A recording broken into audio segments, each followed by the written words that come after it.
going on, Meta fam? We got to go over some updates for MMTLP and the Nextbridge situation in today's video. First, we're going to talk about Fidelty. That's right. Today is official. Fidelty tax forms are out and you can download them so you can schedule your taxes. I have my tax appointment on the 25th. Hopefully nothing gets rescheduled or anything changes. So I did this post here saying MMTLP Nextbridge Fidelty finally has finally has the tax documents today, but I believe they're incorrect. I'm having my tax professional review my forms from Fidelty and TradeStation about the situation. So it appears, well, the truth is right now, it definitely seems like a hot mess for tax purposes. But I'm going to cover down here. This person here gave a good point on this. And so it appears that they're giving this $2.90 value as your realized gain through Fidelty, which is kind of crazy because we never sold. If you're still holding your CUSIP number, your MMTLP, Nextbridge, whatever you want to call it, whatever CUSIP number or name they want to call it, I've never sold a single share in my Fidelty, but it is showing me the realized gain. So for example, if I bought shares at $1, it is showing I have a $1.90 gain for each share. So if I bought 100 shares at $1, it's showing that I have, a $1.90 gain per those each share of the 100. So $190 gain. So that's what it's doing. That is totally wrong. I have not sold a single share. So it's making me going to pay taxes on that gain. Now, what if there is a dividend announced, or what if there is a sale of the assets, and then, say it's a $50 to $60 dividend? I'm going to get taxed again. Am I going to get the write-off because they already taxed me on $2.90? Or is it going to go back to my purchase price? So that's where it gets really interesting here. Now, I'm going to review my TradeStation documents. I just don't want to get too in-depth with the tax thing on this because I'm not a tax professional on like stocks and things like that. I'm more of a real estate tax expert. So that's kind of where I'm at. But anyway, I'm going to have my tax professional review this on the 25th and get back with you all and see what I come up with. But here we got someone that contacted Fidelity today. And he says, I know the S1 stated that there will be tax liabilities involved with the spinoff and that Meta needs to assign a value to calculate it. But has anyone heard the evaluation yet?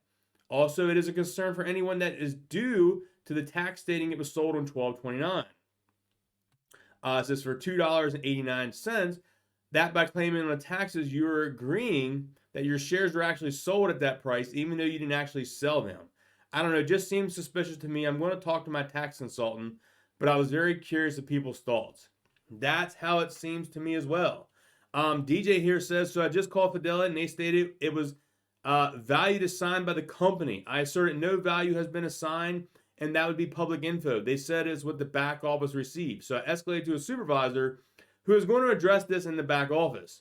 And he also said, and get back to me tomorrow. I have his name and extension to call him back if he doesn't reach out. I explained this is very strange that no other broker has seemed to assign realized gains to this. So hopefully I'll have this info tomorrow. Absolutely.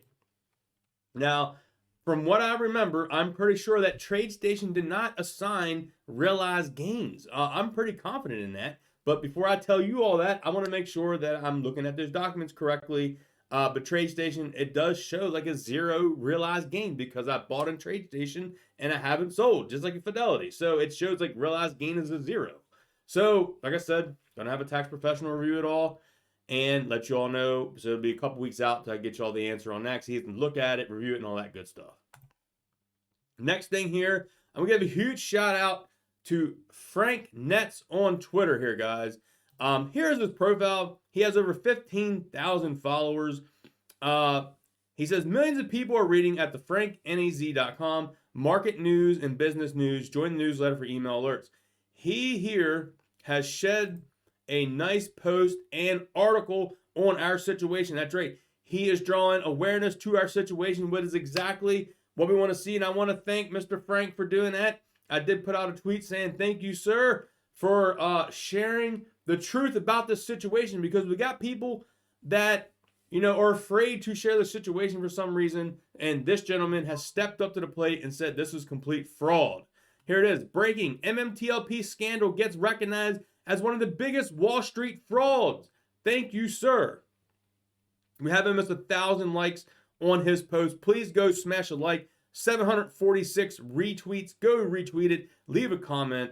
Here he says, 100%. What happened with MMTLP was blatant theft. Completely unique, but fraud nonetheless. Thank you again, man. That is exactly what we've been saying. He has this article out here, and I do want to cover it a little bit. It's on his webpage here, franknez.com, the MMTLP scandal. If you want to get his newsletters, go check him out. Consider subscribing. If he's going to have great articles like this, we'll keep an eye on it. Here we go. He just posted this out today, March the 15th. And let's focus on this here. So let me deactivate the camera so we can just focus on this article. Here it says, MMTLP scandal is recognized one of the biggest Wall Street frauds of the decades.